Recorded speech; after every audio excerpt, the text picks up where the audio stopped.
All right. So let's start today's deep dive. We're beginning not with, a celebration or a wedding, but with a scene of just calculated terror. It's Mhm. 1453 AD. Right. Picture this: a freezing, damp stone chamber inside ruined castle. And there's a 29-year-old noblewoman, Blanche of Navarre, standing completely naked. Hmm. The fear she's feeling, it isn't really from the cold air, it's from the women who are watching her. These aren't her friends, not her Well, confidants. these are strangers, midwives, other nobles. Yeah. Their hands are cold, clinical. They're conducting a physical examination, a very thorough one. And among them, the Duchess of Bedford, watching, with this really official, calculating The gaze. stakes for Blanche couldn't be higher. Exactly. One word from these examiners, just one suggestion that she's been sexually active, and everything changes. Her royal status, her political value, maybe even her freedom.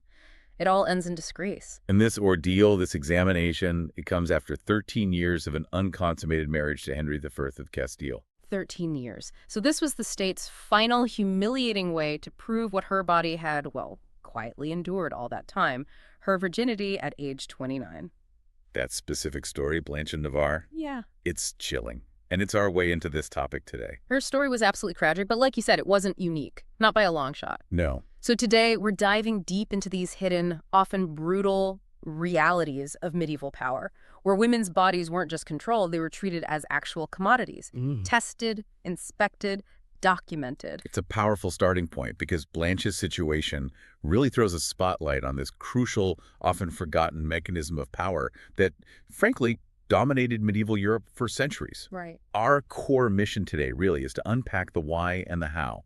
Why were royal women's bodies systematically inspected? Why was virginity seen as this ultimate seal of authenticity? And what were the lengths they went to? Sometimes horrifying, sometimes just absurd lengths to verify it. Exactly.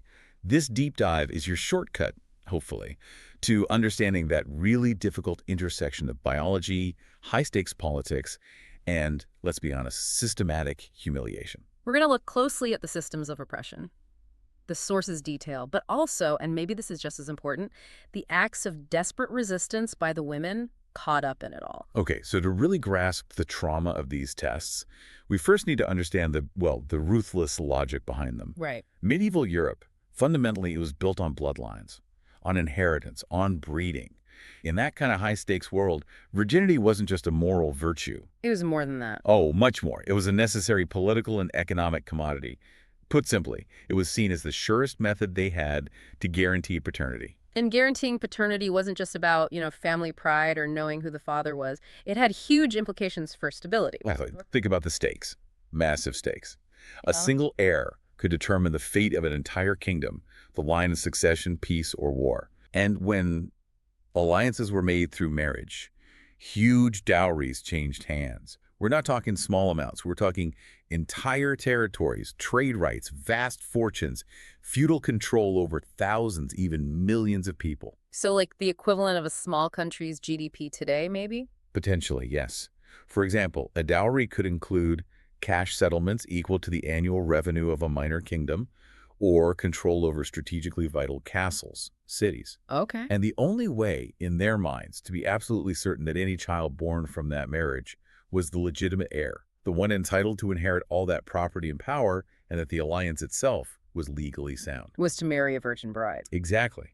If paternity was ever questioned, the entire structure, financial, political, could just collapse. It could trigger devastating civil wars, dissolve treaties that took years to negotiate. So if the political health, the very stability of a kingdom rested on a woman's reproductive potential, well, it makes sense, in a grim way, that her body wasn't really seen as her own. Absolutely. It was, in effect, state property, an instrument for alliances for breeding, valued for its reproductive capacity and, crucially, its proven purity. So the queen, or any high-status woman, was subject to inspection by the very men, fathers, husbands, politicians who claimed they were protecting her or the family's honor. Yes, that cold examination room wasn't some weird exception. It was a necessary part of the governance structure, designed explicitly to manage political risk. Okay, so this demand for absolute certainty, this political need, it leads us straight to the hymen as the ultimate arbitrator of a woman's worth, politically speaking. Right. And this is where the politics just completely steamrolls the biological reality, isn't it? They substitute this rigid but ultimately flawed belief system. Precisely. For the medieval mind, obsessed with the male line, the continuity of power, the physical state of that fragile membrane became the central, unforgiving proof. Proof of value, proof of purity. And the willful ignorance here is just staggering. It really is.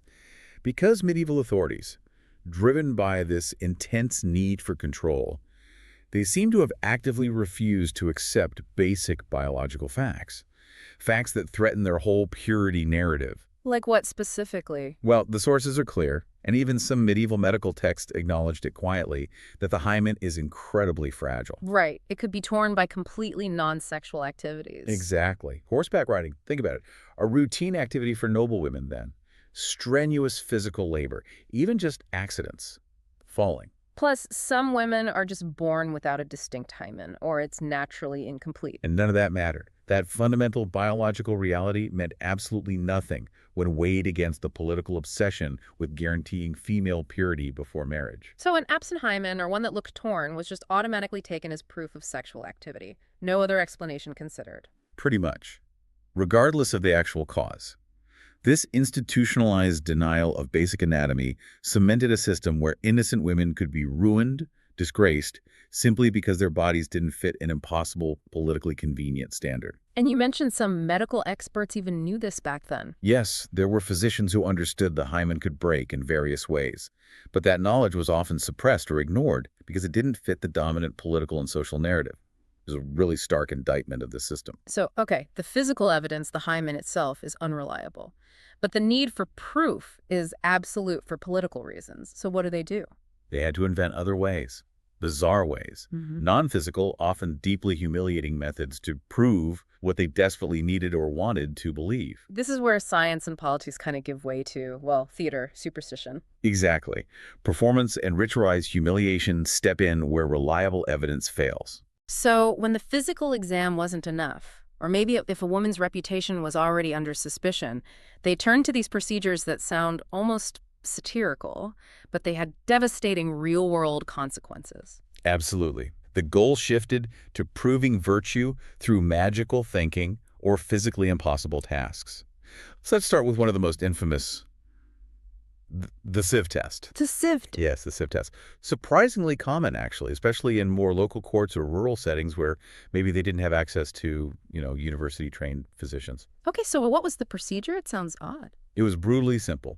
The woman was handed a sieve, just a normal kitchen utensil, with holes for straining flour or liquid. Okay. And she was required to hold water in it without spilling. Hold water in a sieve, but that's physically impossible. The water would just run out. Precisely. And that impossibility was the entire point. The interpretation hinged on it. How did they justify that? What's the symbolic meaning? The reasoning was degrading and deeply symbolic. A leaky sieve was directly equated to a leaky bladder, and that was interpreted as signifying a sullied maiden. Wow. The underlying superstitious belief was that a pure, virginal woman, perhaps aided by divine grace or just her own inherent moral perfection, would somehow manage this impossible feat. The holes would magically seal themselves for the truly chaste. So it was just systematic humiliation designed around failure. Exactly. Women were forced to stand there, often in front of crowds, male observers, judges, local officials, desperately trying to stop water pouring out of a kitchen tool, while their entire future, their reputation, their marriage prospects hung in the balance. The performative cruelty of it. Just forcing that spectacle. It's hard to overstate. Right. And the humiliation often became even more invasive, moving into pseudo-medical observations. Ah, so physicians got involved here too. Yes. Medieval physicians, despite knowing relatively little about internal female anatomy compared to today, believed they could determine virginity by analyzing bodily fluids and sounds. Fluids and sounds. Okay, tell me more. Well, there was a very significant medical text from the 13th century, the Disgrace Muliacums. It was a kind of compendium, widely respected, and its claims were often taken as medical fact. And what did it claim about virginity and, say, urine? It claimed that virgin urine had specific qualities. It was supposed to be notably clear and lucid, sometimes described as white or even sparkling. Sparkling. Apparently. The implication was that a pure internal state somehow manifested itself in chemically distinct bodily fluids. This led to these incredibly detailed, highly personal examinations, where physicians would scrutinize the color, the viscosity, the clarity of a woman's urine sample, sometimes for hours. That's invasive enough, but you mentioned sounds. The auditory test sounds even stranger. It is perhaps even more bizarre, yes.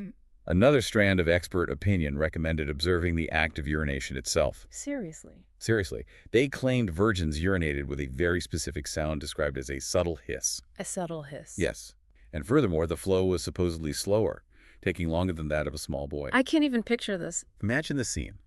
Noble ladies, women of high rank, forced to urinate in front of male physicians who are literally listening intently, claiming they can hear virtue, or the lack of it, in the sound the urine makes hitting the pot. That's not medicine. That's ritualized public shaming disguised as science. Absolutely. It was highly intrusive. And the scrutiny didn't stop at the physical or pseudo-medical. It often veered into the occult, especially if certainty remained elusive. Right, when they were desperate for an answer. Yeah, this is where you really see that anxiety about female sexuality blurring the lines between medicine, religion, and just outright superstition. Any examples? Well, take John Trevise's magnet test. This wasn't for virginity specifically, but for suspected infidelity in wives.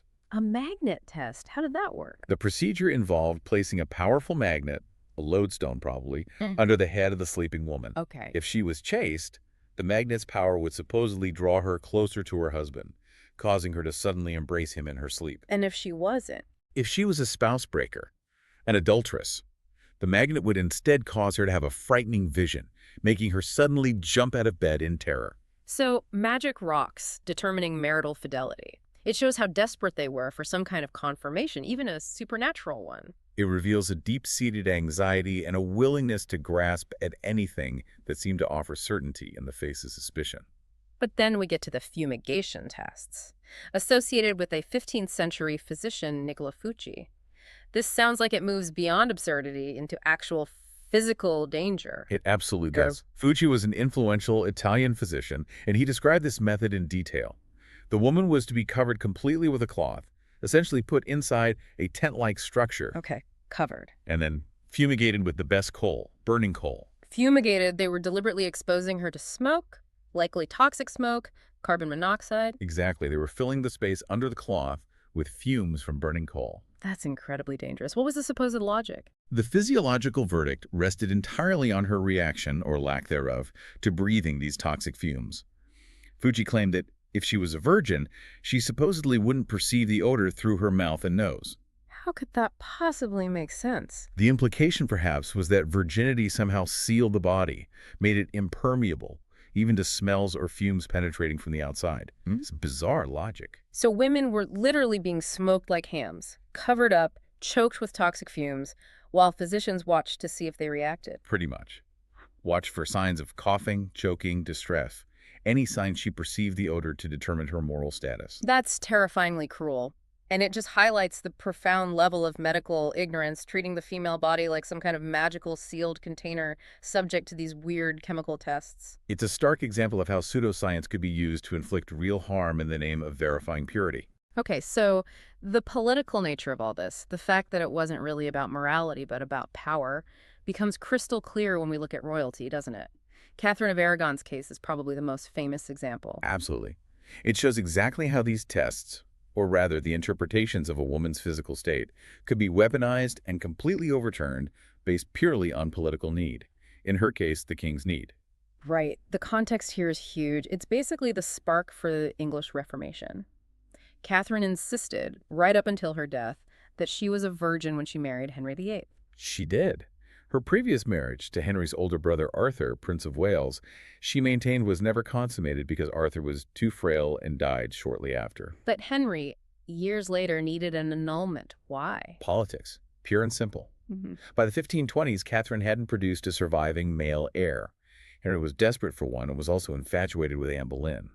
To get his annulment and marry Anne, he needed to prove his marriage to Catherine was invalid from the start. How could he do that after nearly 20 years of marriage? His argument hinged on proving she had consummated her marriage to Arthur. If she had, then his own marriage to his brother's wife was forbidden by a passage in the Bible, Leviticus 20.21. He claimed it was an unclean thing and against God's law. So her virginity years earlier became the central legal question. Exactly. It triggered what became known as the King's Great Matter. For years, Catherine's most private, intimate physical experiences were debated, analyzed, cross-examined by theologians, lawyers, politicians, diplomats across Europe. It's like the ultimate invasive deep dive into a woman's personal history. And they didn't care about her dignity, her feelings, or even really the truth. They cared about the political outcome, the annulment, the male heir, the English succession, the break with Rome. So this proud Spanish princess was forced to defend her sexual history in open court. Yes, and what's absolutely crucial here is the contradiction. Catherine had been examined and approved as a virgin before her marriage to Arthur. And then, after Arthur's death, she was again deemed suitable, with papal dispensation, for marriage to Henry. So her virginity was established fact, officially, twice. Yes, but years later, when it became politically inconvenient for Henry, that established fact was challenged, questioned, debated, and ultimately disregarded by him. It really shows that the results of any prior examination meant nothing when political winds shifted. Precisely. Henry eventually, sort of, conceded she might have been a virgin when they married, but he still declared the marriage invalid based on that convenient interpretation of Leviticus. Her body, her history, was just treated as an artifact to be interpreted and reinterpreted to suit male political needs. The system was designed to give the powerful man control over the narrative, regardless of the physical reality. Absolutely. It demonstrates the monarch's power to effectively rewrite history, using the queen's body as the parchment for legal and political maneuvering. But this level of scrutiny wasn't just for queens in marital disputes. Joan of Arc's experience takes it to another level, connecting virginity testing to divine authority. Yes, Joan's case is fascinating because it moves beyond marriage alliances into questions of spiritual legitimacy and even national destiny. How did the military and spiritual fate of France end up depending on Joan's physical purity? That seems like a huge leap. It's rooted in medieval theology. There was a strong belief that virginity signified spiritual worthiness, closeness to God. Virgins were thought less likely to be tempted or corrupted by the devil, making them more reliable channels for divine messages. Okay, so for the struggling French monarchy fighting the English, Joan claiming visions from God was potentially a massive propaganda win. A huge potential asset, but only if she was legitimate. They had to be sure she wasn't a fraud, a witch, or a heretic influenced by demonic forces. She had to be presented as a saintly, pure virgin. Her power depended on it. So even while she's leading armies, inspiring troops, facing down English commanders, and later facing heresy charges, her value is still being constantly assessed through these degrading physical exams, the same ones used for royal brides. Yes, and it wasn't just a one-off check. It was a concerted, strategic effort by the French leadership to verify and leverage her virginity. What do the sources say about these examinations? They confirm multiple instances.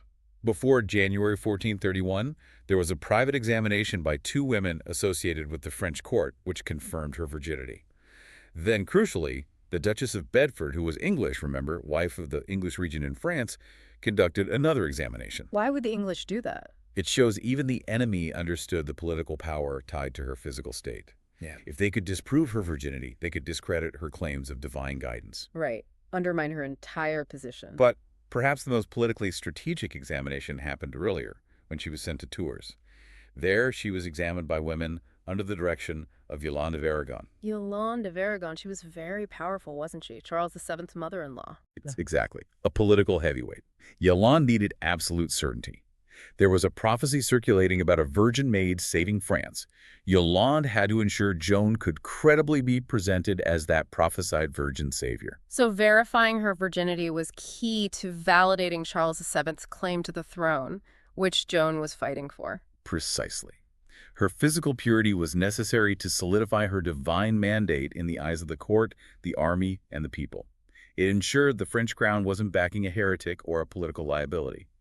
The purity of her devotion needed physical proof, confirmed by powerful, politically astute women. The irony is just crushing. Here's Joan, this incredible military leader, fundamentally changing the course of the Hundred Years' War through her actions and charisma. A true historical anomaly. And yet, repeatedly, she's reduced to lying naked on a table while noble ladies poke and prod her body to check her spiritual credentials. Her courage, her visions, her victories, none of it mattered as much as the supposed state of her hymen. It really does prove that the system valued female compliance, or at least the appearance of purity, above almost anything else, even extraordinary courage and leadership. It seems divine revelation itself required verification by human hands, under the cynical gaze of political strategists.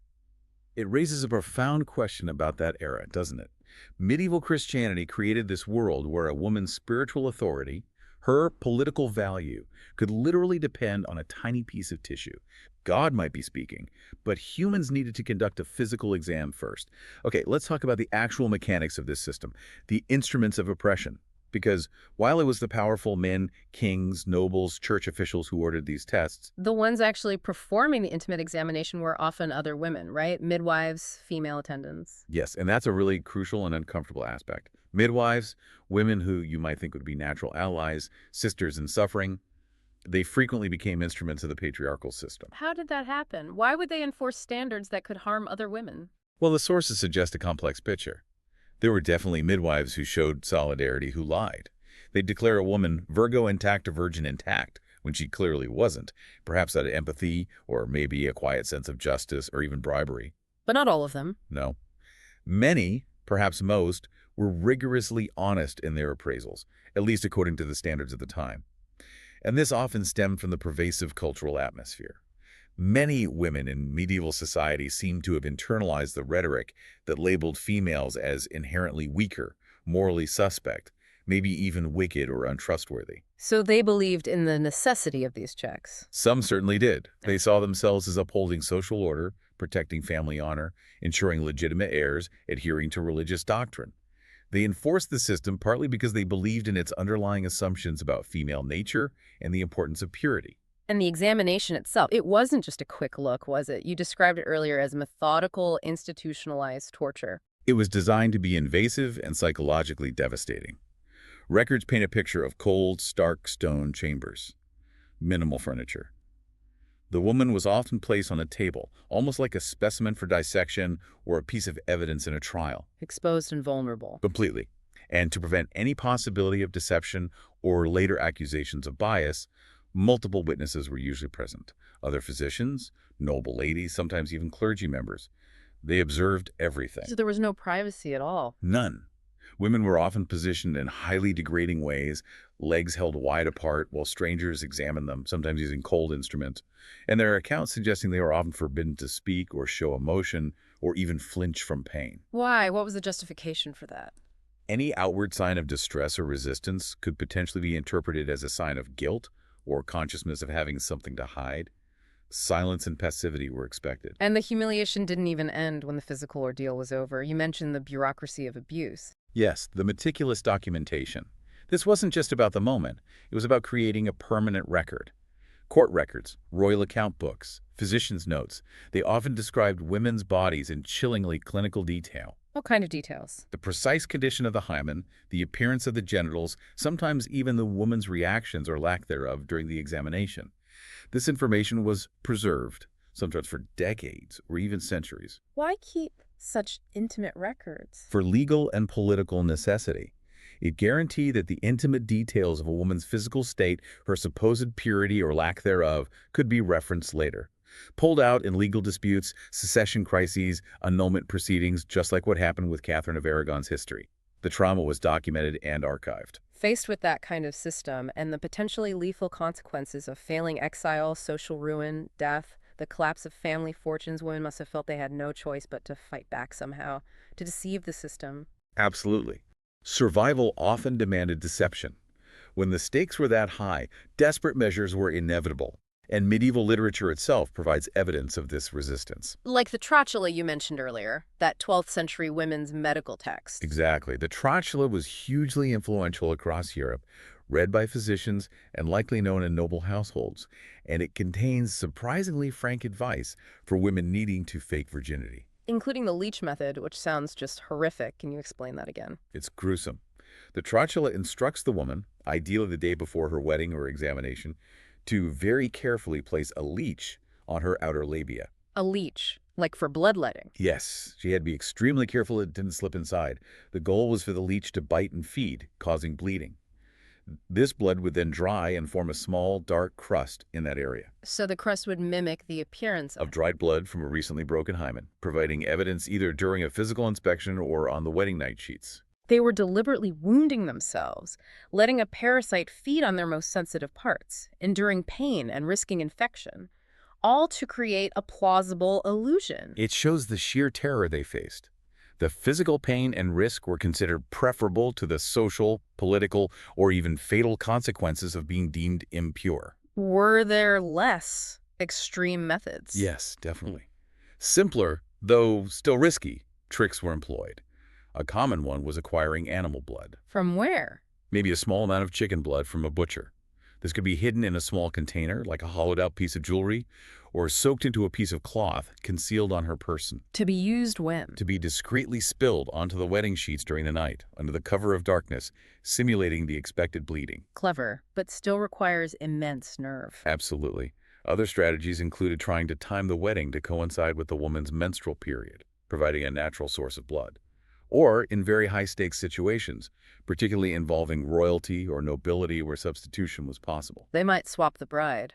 There are accounts or suggestions of secret substitutions, where another woman, known to be a virgin, might take the bride's place just for the consummation part of the wedding night, ensuring the proof was produced. The level of planning, risk, and conspiracy involved in these deceptions just underscores the absolute terror these women must have lived under. And the desperation even pushed towards what we might consider primitive cosmetic surgery, again documented in the Trochula. Surgery? How? The text describes making a constrictive for the vagina. It gives a recipe. Take egg whites. Mix them with water in which certain astringent herbs, like pennyroyal, have been boiled. Pennyroyal, isn't that potentially toxic? It can be, yes. The instructions then say to dip a clean linen cloth in this mixture and insert it into the vagina repeatedly, perhaps 2 or 3 times a day leading up to the event. What was the intended effect? The goal was likely to cause irritation, inflammation, and swelling of the vaginal tissues.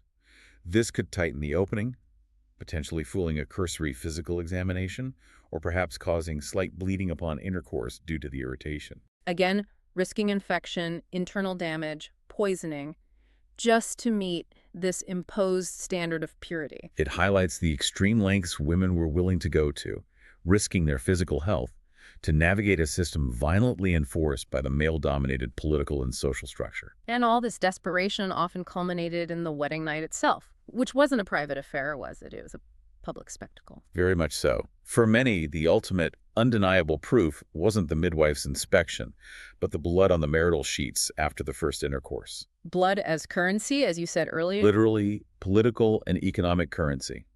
The honeymoon sheets, hopefully stained with the bride's virginal blood, were the crucial evidence the groom, his family, and the political stakeholders required. And they didn't just take the groom's word for it. Oh no. These sheets weren't typically just laundered the next day. They were often immediately snatched from the bed. Sometimes they were displayed publicly to wedding guests as proof of the bride's virtue and the marriage's valid consummation. Displayed like a trophy. In some cultures, yes. Or they might be carefully preserved as legal evidence. In the case of important diplomatic marriages, sometimes the stained cloth, or testimony about it, was sent to foreign courts as political proof that the alliance was sealed, the contract fulfilled. So the most intimate, possibly frightening moment of a young woman's life becomes a public performance with her pain and blood used as political bargaining chips. Exactly. The psychological cost is almost unimaginable. The wedding night wasn't about intimacy or love. It became a high-pressure performance, a calculated execution of a political duty.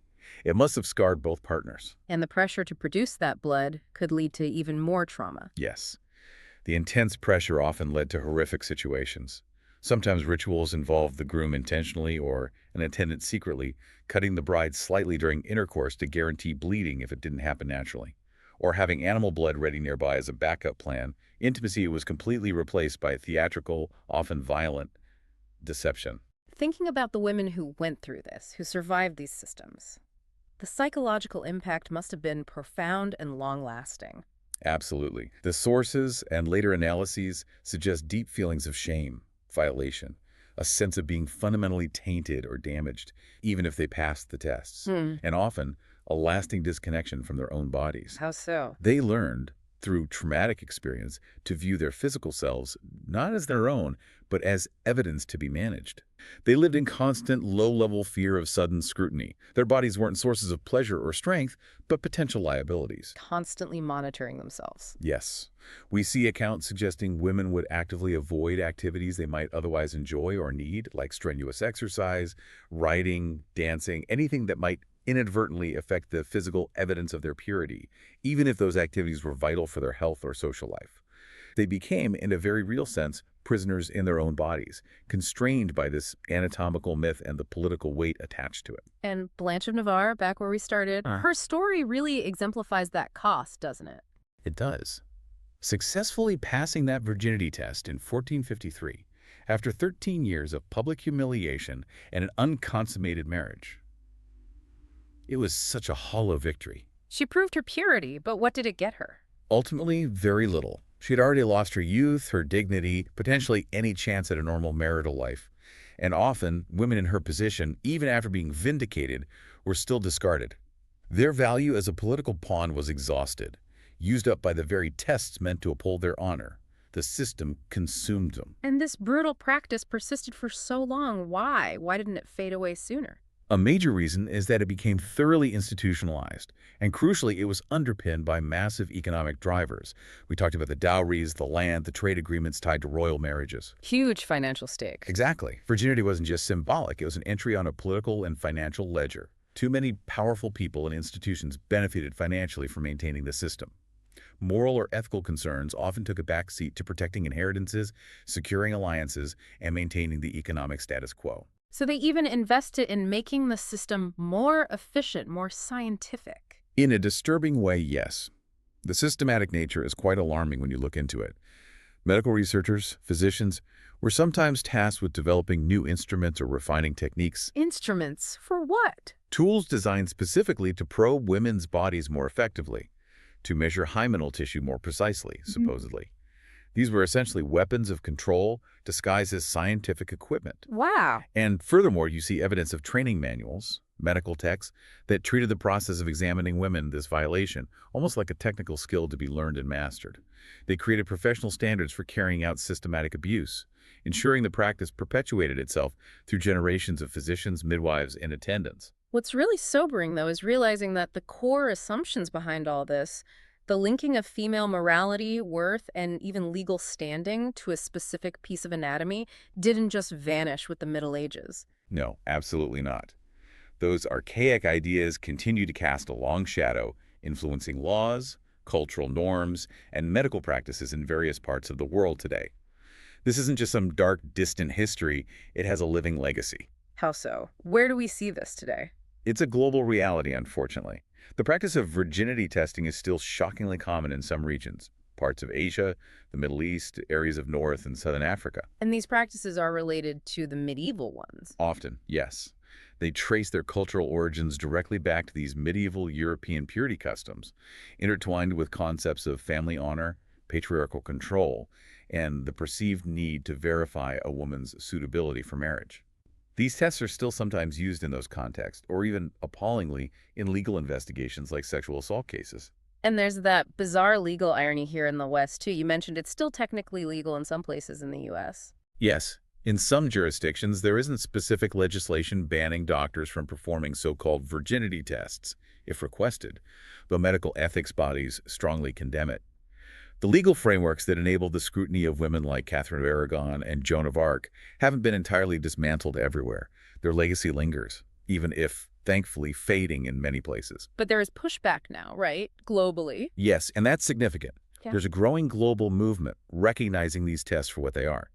In October 2018, major international bodies, the UN Human Rights Council, UN Women, the World Health Organization, jointly called for a complete global ban on virginity testing. What was their reasoning? They explicitly stated that the practice is medically unnecessary, often painful, deeply humiliating, and psychologically traumatic. They classified it unequivocally as a form of violence against women and girls. That international consensus is a monumental step in rejecting ideas that dominated European political and medical thought for centuries. Tag outro. So, if we synthesize what we've explored today, it's clear that the power structures of the past, these systems where a woman's spiritual authority, her political value, her economic worth, could all hinge on a small, biologically unreliable piece of tissue, well, those structures haven't entirely disappeared. Their echoes are still influencing modern law, medicine, and culture. Exactly. The violation of women's bodies wasn't some unfortunate side effect of medieval politics. It was an integral, essential mechanism for how political and economic power functioned.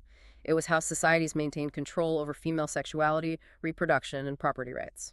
But amidst all that oppression, the sources also reveal this incredible resilience, don't they? They absolutely do. Despite facing systems seemingly designed to break their spirit, think of Joan enduring those exams to validate her divine mission. Catherine fighting for her legitimacy in a hostile court. Blanche surviving years of humiliation these women endured. And their resistance. The desperate, often ingenious methods they used, whether it was the leeches, the hidden animal blood, those risky herbal treatments. Those acts of deception, born of desperation, were also acts of agency. They created the first small cracks in these overwhelmingly oppressive systems. They proved that the will to survive, to maintain some control over one's fate, could find a way even against institutionalized cruelty. So we want to leave you with a final thought to consider. Provocation, perhaps. It's this fundamental contradiction. Yeah. How can any society, especially one like medieval Europe that so strongly promoted the idea of the body as a sacred vessel, a temple of the Holy Spirit, how could it simultaneously treat women's bodies as potential crime scenes, as objects to be constantly investigated, controlled, and validated by political and legal authorities? That tension between the supposedly sacred nature of the female body and the reality of its systematic scrutiny and control. Exactly. That tension was born in those cold stone chambers of medieval castles, and it's a conflict, a contradiction that arguably we are still grappling with and working to resolve across the globe today.